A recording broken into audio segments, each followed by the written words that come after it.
The Lord be with you. A reading from the Holy Gospel according to Luke. Glory to you, O Lord.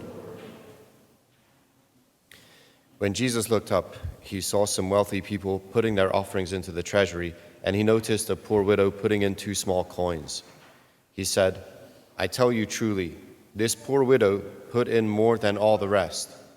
For those others have all made offerings from their surplus wealth, but she from her poverty has offered her whole livelihood."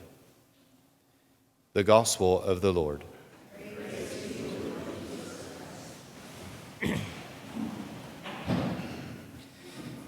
Yeah, this being the last week of ordinary time, last week in ordinary time, last week before Advent, we do get some kind of end-of-world themes, and I don't know, this one, is it that? I mean, can we see Jesus honoring the offering of the widow, at least giving us some sense of a different measure, right? And that, in our day-to-day experience, we tend to adopt the measures of the world.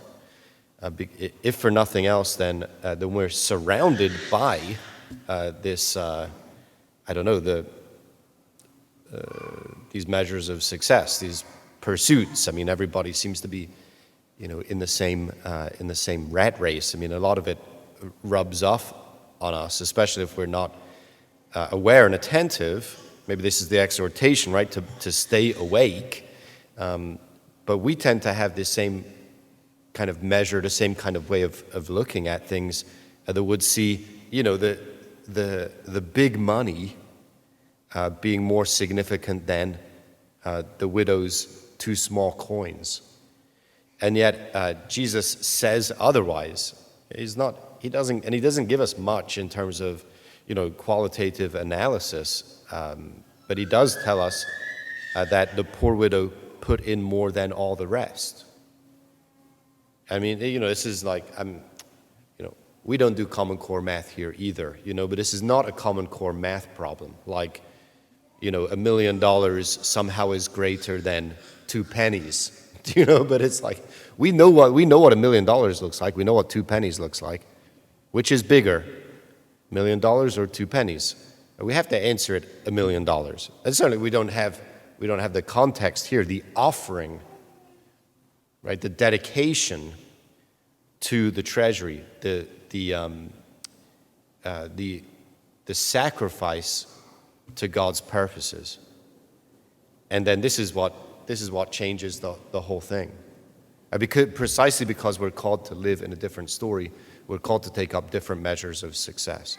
And here Jesus shows us, exactly what that looks like in terms of our dedication to God, in terms of our offering to God, everything we have and everything we are.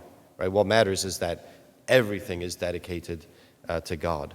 So here we see, what is it, right? It's putting in our whole livelihood. I mean, are we investing our whole livelihood in the plan and purpose of God? Whatever we're not investing in God's plan and purpose, it doesn't, in the least, it doesn't mean much. Sometimes it can mean a lot in the negative, because we live now in covenant with God. And I don't know, there are the traditional blessings and curses associated with living in covenant with God. I mean, to live in covenant with God but to ignore him is worse than not living in covenant with God at all, not having been called or responding to his call to be in relationship with him. But we are, and so we know that it's ours to offer our whole livelihood. Of course, we don't do it out of our own, store of goodness. Some of us have a bigger store of goodness than others, but my store of goodness is about that big. It's like we don't do it, thankfully, out of our own store of goodness. We're able to give our whole livelihood because Jesus gives his entire life for us. And he continues to pour out his life for us so that we can give ourselves whole and entire to God and live totally for his purposes.